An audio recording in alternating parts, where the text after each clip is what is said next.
All right, Colts fans, let's dive into it. The Indianapolis Colts have a lot going on, and it all starts with last week's win. Let's keep it short and sweet. The Colts beat the Patriots in their own building for the first time since 2006. Sure, the Patriots aren't exactly dominating. They've only got 3 wins this season, but give credit where it's due. That win was huge for the Colts. It was practically a playoff game because losing that one would have crushed their season. Now the focus shifts to this week's matchup against the Broncos. Let's be real. This is another must-win game. A loss here could spell the end of playoff hopes. The Colts don't just need to win. They need to do whatever it takes to stay in the hunt. The math is simple. If the Colts beat Denver, both teams would have a shot at 7, but the Colts would hold the tiebreaker and have a clear path to the playoffs. Denver is no pushover. At 8-5, they're the only team left on the Colts' schedule with a winning record. The rest of the slate, Tennessee, New York, and Jacksonville, all teams struggling this season. Compare that to Denver's brutal schedule. Matchups against Los Angeles, Cincinnati, on the road, and Kansas City. The Colts have the easier road ahead, and with some consistency, they could not only secure a playoff spot, but possibly win their division. This season, the path to the playoffs actually looks better than last year. Back then, the Colts were fighting multiple teams for a spot. Now it's mainly Denver and technically Houston. While Houston holds the tiebreaker after beating the Colts twice, the door isn't shut. The best part? The Colts are relatively healthy compared to other teams. Look at the Lions, who had a long list of injuries during their game against the Packers. While the Colts aren't 100%, they're in a much better spot.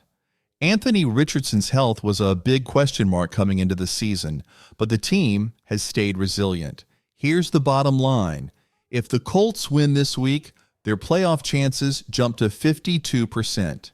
They'd still need Denver to lose another game, but that's not asking for much with their tough schedule.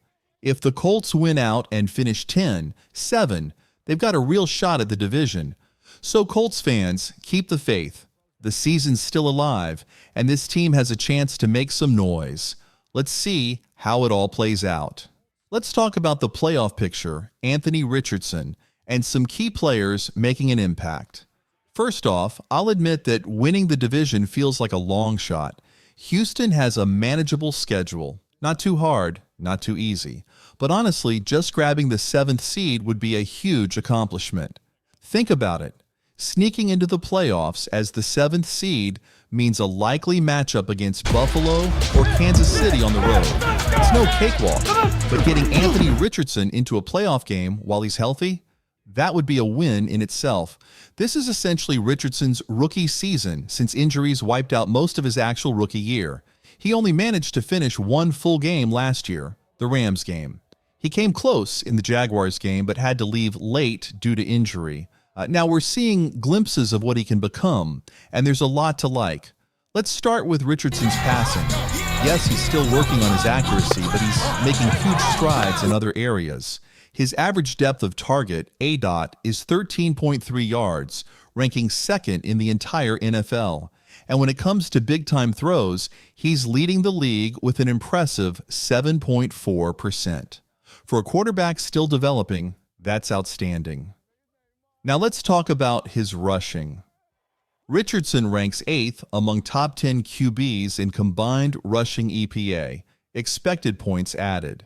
This list includes mobile stars like Jalen Hurts, Josh Allen, and Kyler Murray, with Hurts leading the pack. While stats like this might not tell the whole story, it's clear Richardson is already among the league's most dynamic dual-threat QBs. Moving on to Alec Pierce. This guy is having an insane season. He's leading the league with an eye-popping 22.2 yards per reception. On just 29 catches, Pierce has racked up 645 receiving yards and 5 touchdowns, both career highs. The efficiency here is wild. Getting that much production out of so few receptions feels like it must be historic. Has anyone done this before? If so, it's rare company. As for the tight ends, That's an area the Colts clearly need to figure out.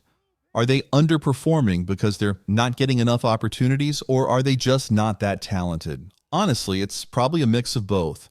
Right now, the production just isn't there, which makes this position a weak spot for the team. Overall, the Colts are showing promise in key areas, with Richardson improving, Pierce making explosive plays, and the team grinding toward the playoffs. There's plenty for fans to get excited about. Let's dive into the challenges ahead and why the Colts still have reasons to believe. First off, the Colts offense, especially the tight ends, hasn't been as involved as it should be. Offensive coordinator Jim Bob Cooter mentioned that tight ends would play a big role, especially during this crucial stretch of the season. But it's easy to forget about Cooter because Shane Steichen is the one calling the plays. Regardless, the offense needs to find more ways to utilize the tight ends, especially with every game now feeling like a playoff battle. Speaking of playoff stakes, the reality is harsh. If the Colts lose another game, their postseason hopes could be done. Beating Denver isn't the finish line, it's just step one. After that, there's still Tennessee, New York, and Jacksonville. Sure, the Colts have owned the Titans recently, even beating them with Joe Flacco stepping in. But every team is dangerous at this point in the season, and the Titans are coming off a big win in Houston. The Colts' challenges go beyond just opponents. They're dealing with inconsistency across the board. Their defense isn't just inconsistent, it's the defensive coordinator who's been unreliable. And while the offensive line held up well against the Patriots, it's tough to say if that will continue. Injuries have also been a major issue. Key players like Ryan Kelly, Juju Brents, Josh Downs, and Samson Ebukam have all been sidelined. Ebukam, the team's sack leader last season, hasn't played since training camp.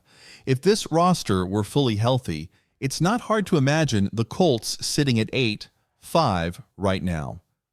Despite the obstacles, there's a reason for hope, and that reason is Anthony Richardson. The benching earlier in his career was a turning point. It forced Richardson to reevaluate and come back stronger. Now he's showing a different level of maturity and focus. He's arriving earlier, staying later, and approaching the game with newfound appreciation. It's clear he's a better quarterback and leader because of that experience.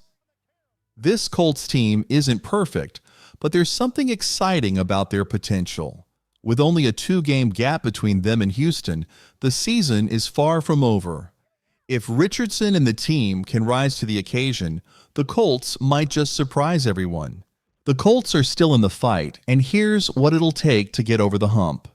If the Colts win out, they have a 35% chance to win the division, their first since 2014. That alone is reason for optimism.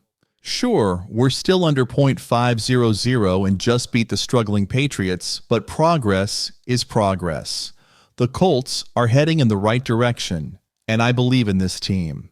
That said, there's work to do, especially in the offseason. The skill positions need an upgrade.